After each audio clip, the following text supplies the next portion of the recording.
So mga lodi, no, ito naman yung titibagin natin, no, i-repair natin.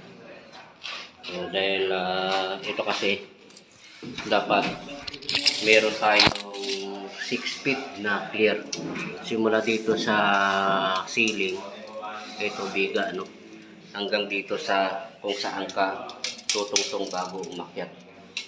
So ito ay ano lang to, napakababa lang. Kung ang height mo is 5'5", untog ka na dito. Yan, bago ka umakyat. Kaya yun yung gagawin natin. Itong unang-una natin alisin to. Kasi dapat 25 lang, no? Yan, 25 ang steps. So ito ay 31 na. Kasi sinama nila tong tubular. So ang gagawin natin, pag tinanggal natin to, iurong natin dito. So ito bali, gagawin itong tatlong steps, gagawin nating 4 para bumaba itong part na to, para hindi na mauntog yung tao bago umakyat. Kata? Okay, subukan mo nga daw kung untog. Ito, nasa 5'6" o 5'7" ang height nito. Ayan o, halos untog na. Kaya kailangan may ibaba talaga yun. Ito mga lodi, no, papakita ko lang sa inyo.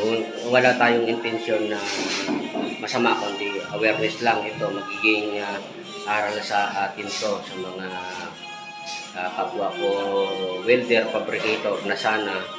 Then ito na yung hanap buhay natin, ay ayusin natin. No, kung hindi nyo pa kaya talaga mag-welding, ay wag muna, mag-practice muna sa ibang bagay o sa sariling bahay. Huwag yung kukuha kayo ng trabaho sa ganito. So tingnan nito, ayan o, ayan o, ayan o, yan. Ito ay naalog kasi may binabaklas tayo dyan, at din ayan o, bumuka na, walang kapit din ito. Ayan o, kung mapapansin nyo, ito lang kapiraso lang yung kumapit na hinang. Ito may hinang pero wala, simula walang kumapit. So ito lang yung kumapit. So kung mapapansin nyo, yung pagpupukpok natin ng maso ay doon sa side na yon, pero nandito natanggal na siya, no? So ibig sabihin talagang hindi maayos yung pagkakahinang. So isa pa sa mga napansin ko dito ay ito. So dapat pagka ganito, nakayakap dapat ito dito. Ayan. Yung kagaya sa ginawa ko sa baba, ay nakayakap sa buong tubular para mas malapad yung may hinang. Unlike nito na ito lang yung nahinang, and then dakulangot lang yung hinang. So ito din ganun din yan, oh. Ito, ayan, oh, matatanggal na rin yan. So lahat ganun. So payo ko sa inyo, mag-practice muna. Kasi ito, bahay ito, tingnan nyo kung may nakatira na dito at may mabibigat na umakyat dyan, din medyo patakbo, dahil ito manipis lang. Ano to, 1 in 1/2 lang ito. So ang ibig sabihin, mababibrate lang yan, at sa vibration ay pwede siyang matanggal, makadisgrasya, no? So yun lang, no? Ito wala tayong intensyon na kahit anong man. Ito ay bigay ko lang sa inyo ng awareness ba, dahil nandito na to eh. So ito i-repair natin. Okay, so mga lodi, no, bago natin tutuloy ang gibain, so isa sa mga dahilan kung bakit ito ay ating gibain ito. So ito ay 10 cm. So kung 10 cm to, yung tiles dito aabutin ng 4 to 5 cm. Ang matitira dito sa steps nito ay 5 cm na lang, no? Talagang useless na to. Useless na tong isang steps na to, dapat wala na to. Kaya talagang babaklasin to, para pag binaba natin to, yung space dito simula rito hanggang dito ay madadagdagan, no? Para hindi mauntog yung tao dyan. So mga lodi, no, iwasan nyo to pagka ganitong pamaypay yung hagdanan, ay iwasan nyo to yung ganitong style, no? Yung kapiraso na lang dito. So dapat ito nakayakap sana dito. Yan. Gaya ng ginawa ko dun sa baba, no? Yung nakayakap dito. Hindi yung gaya nito. Yan, oh, napakaliit. Ito, lalo na to. So, ito din tinanggal natin. Yan, maliit din yan. So, ito, ganun din. So, wala nang puwersa yan. At the same time, maglinis ng pinag-buildingan. Ayan. Yung matatanggal na to. Yan, oh, walang kumapit. Kapiraso lang yung kapit niya. Okay? So, mga lugin, yung dating set dito ay 3, no? So, ngayon, gawin natin 4 para bumaba yung lumaki yung clearance natin dito. So, bali ganito ang gagawin, no? Sukatin muna ng maigi, then i-layout, guhitan. Yan, gaya nyo, no? May guhit na ka-layout nito para makuha natin yung insaktong pare-parehas na lapad ng step para hindi siya pangit tingnan, no? Hindi kagaya ng una dito na may malaki, may maliit. So, ngayon ay bago tayo maglagay ng mga angle bar dyan sa gilid, siyempre i-double check pa rin yan kung tama nga bago tayo talim dyan ng bakal para sa ganun ay hindi na tayo mga problema pa. Again dito, tinanggalan natin yung yung huling steps dito na napakababa ng nating CM. So yan na yung last steps natin. Yan. Para wala sayang na rin dito yung nilagay nilang steps na 10 cm lang ang taas. So yan na yan din yung natin layout, yung buhit na yan.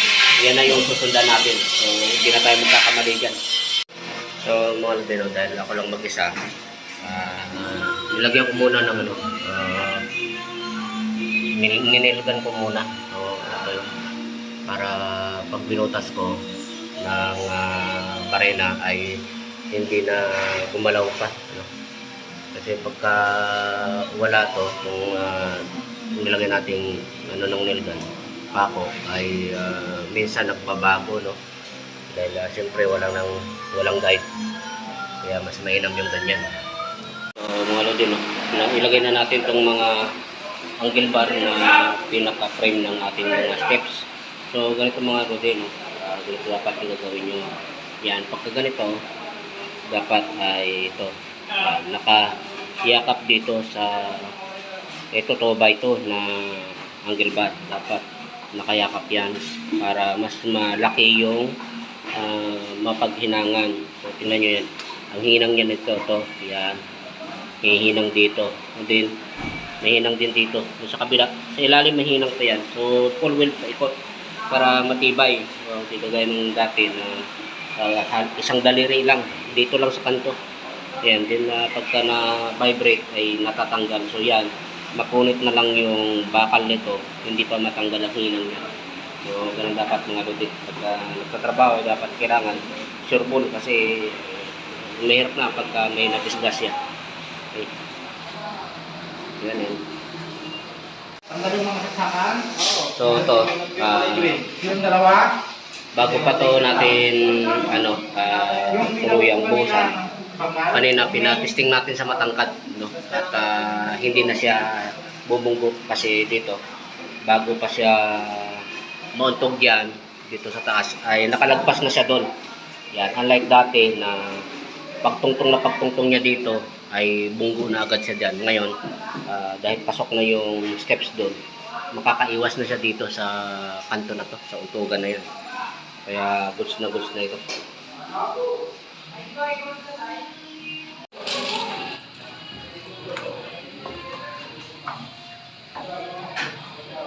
Malayo. Hindi na talaga uuntok to dito. So dito mga lodi, ito yung iniwasan natin dito. Simula dito hanggang dito, ito ay 180 cm. Halo 6 feet. Doon ganun din. Yan.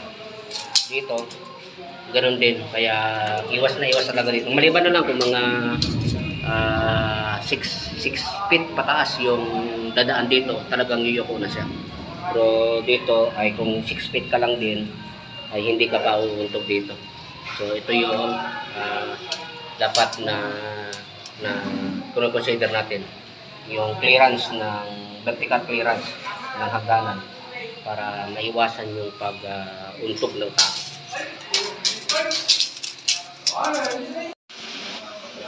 Tapos natin lagyan ng format Ardefix saka ng mga bakal. So bubuhusan na lang to. So papalo na tayo ng semento para buhusan. At dito yung pangit na portion dahil meron tubular dito. Ayun, tinanggal natin. So tinakpan na lang natin ng 2x2 para hindi naman siya masagwa tingnan. Okay na to, buhusan na lang. So dito yung part na to ay dati may dito. Merong isang steps na mababa, no, TCL. So inalis na yun, inalis na natin. Dito na, papalit natin to. Bubuhusan na lang to. Palibel nitong itong flooring na to. Bubuhusan nyo. Mga 12 cm yung buhos niya. So ito naman ay hindi na nilagyan ng steel matting kasi makapal naman, no? May bakal naman. At ang purpose talaga nitong steel matting ay pag manipis yung bubuhusan ay para lang hindi siya mabasag pag nag-vibrate, para magiging makunat lang itong ating konkreto dahil ito ay bidos lang, no? So ito 1 and 1/2 lang. So nilalagyan natin ng steel matting para kung sa vibration hindi siya magasag. Ito dahil ito ay makapal ay okay na ito, no? Lalabas ito na parang slab. Makapal ito 12 cm ang ang ating assuming na kapal ng buhos. Isang yung bakal, ito. So baka din na nagamot na natin yung problema nung aakyat dito na magbubukulan muna, untog muna dito bago pa siya makaakyat dito sa hagdanan. Dati so ngayon na-solve na natin kasi dati ito siya. Ito yung katapat nito. Ayan, katapat niyan. So ito ay 155 lang. So napakababa lang, talagang mga 5'6", 5'7" untok na. So ngayon ito, dito siya tutungtong. Yeah. Ito ngayon ay 200 cm na. No, halos kulang lang 7 feet na.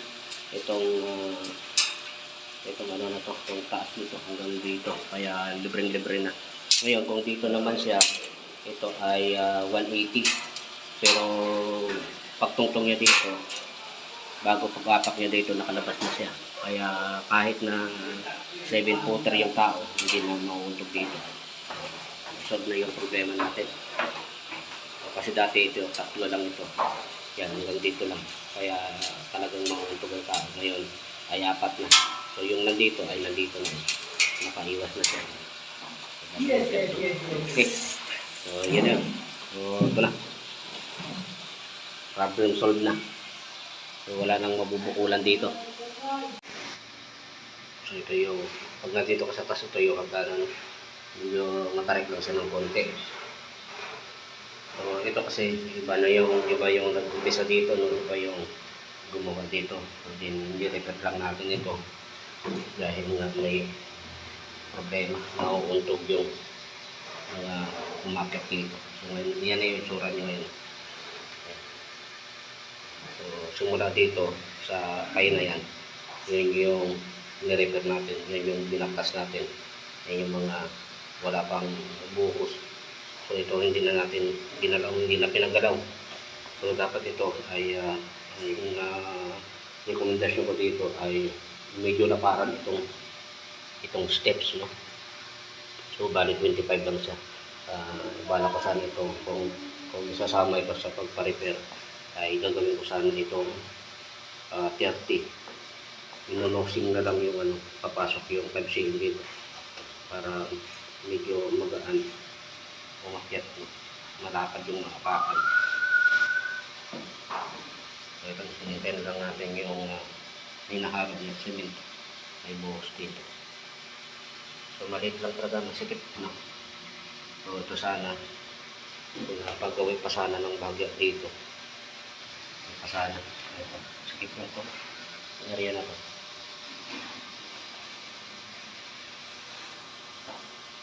So, ang ginawa ko pala dito, ayan, mga nakabaon yung ano yun sa pader.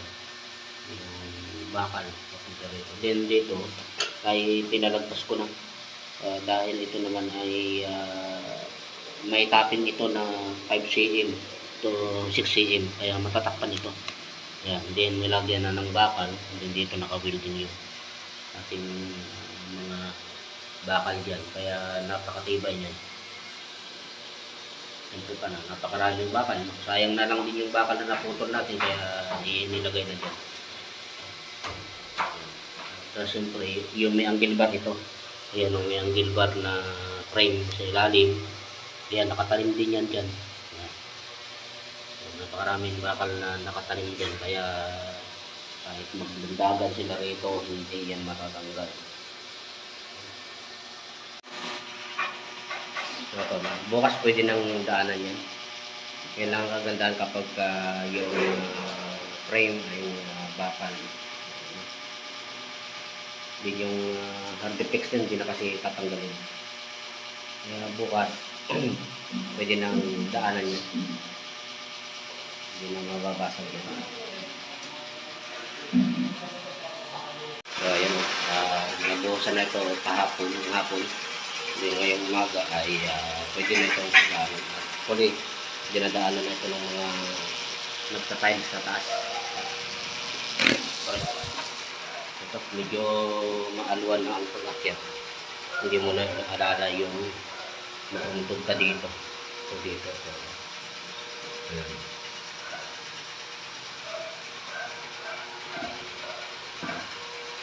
So, kasi dati, ito, so, ayan, nandito yan. Ayan. Tapos ito, ay nandito. Ngayon, nadagdagan ng isa. Dahil dati tatlong steps lang yan. Hanggang dito yung tatlo. Ngayon naging 4 na. Kahit pa paano bumaba. No? Kaya hindi na kakabakaba na mabukulan pa bago makaakyat sa taas. Ngayon gusto pa mo nakita na ito ng matatangkad. Hindi naman nauntog. Kaya okay na ito. Dito naman ay umpisan ko na ang ano nito, ang railing. So yung railing nito ay kaparehas ng nasa terrace. Wire mesh din yung ilalagay. So ito pakita ko sa inyo yung ginawa ko dito. So ito kasi sabi ni architect, bakit hindi na lang diretso dito. So ito yung sitwasyon. Yan. Pag dito mo ikabit, ayan, so malalaglag na dito yung railing, no? Ayan. Wala na, kailangan talaga dito siya sa loob. At kung dito naman, magbubungguan sila ng railing na ilalagay dyan para sa baba, no? So, kaya yun yung titingnan nyo palagi, no? So dito, ayan, may railing pa dito yan. So yung railing ay dito natin ipapatong. Dapat yung kamay ng ng bababa ay makakapasok dito kasi hahawak sa siyempre. Ngayon kung dikit dito, yan, dikit dito, yung kamay nung hahawak ay hindi na makakapasok dahil ito may harang man dito. So yun yung lagi yung titingnan, no? Yung clearance nung mahahawakan para hindi paulit-ulit yung trabaho. Okay? Ganun yung dapat nyo titingnan pag magkakabit ng railing. At siyempre pa, kailangan ito ay libel, no? Nakalibel lahat, nakaeskwala para hindi naman siya masabwatin ng. Kaya dito, pag nilagay dito yung nandito sa baba, yung handrail niya, yan. I-connect dito, pero dito ay pa-curve na ang ilagay natin. Yan. Kasi masikip ito, masikip. Kung ganito din ang ilalagay natin na nakakantumisa, ay medyo delikado, no? Baka makasugat pa. Kaya kailangan pa-curve yung pag-ganun. Pababa. So ito na. Dito, ganda dito. Meron tayong nakitang bakal. Ayan. So, dito na natin i-welding yan. So, yun. So, napakatigas na. Ayan. Tapos dito naman tayo naka-welding. Okay. Ipo-full weld na lang natin to. Hindi lalagyan dito sa baba. Kaya nalagay yung varnish. So, dito naman ito. Question din tayo dito. Bakit ito sumubra dito? So, kaya ako pinasobra yan para matakpan itong kulang kapos, no? Ayan. Ito lang yung biga. So, kung hanggang dito lang, eh, wala open ito. Kaya pinasobra ko itong step na to para matakpan ito. At the same time, ay kagandahan para makabuelo yung aakyat. So, hindi na siya pupunta doon na dito na lang siya hahakbang, makakakit ng taas.